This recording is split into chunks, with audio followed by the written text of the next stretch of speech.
Ito na nga mga mas. Ay, hindi ko na kapag-filter. Pero okay na rin kasi parang nakita niya guys yung itong kulay nitong ano na to.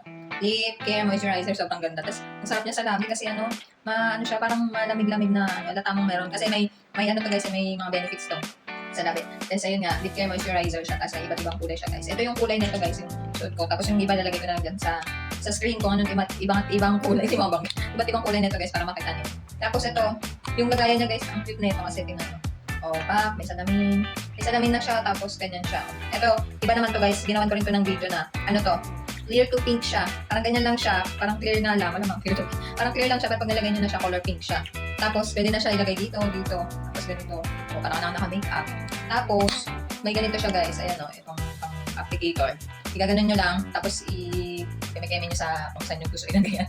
Para na kayo dyan. Tapos pupunasan nyo lang siya guys ng wipes or ng tissue, kung ano pwedeng pang tapos balik nyo na siya. Para hindi siya matumihan, malinis pa rin siya pag ginamit nyo, diba? Kung labi lang lalagyan nyo, hindi nyo kailangan kamay. Diba? Pak. Sobrang mura lang nito guys, nalagay ko lang dyan sa yellow basket kung gusto nyo rin ito. Yun lang.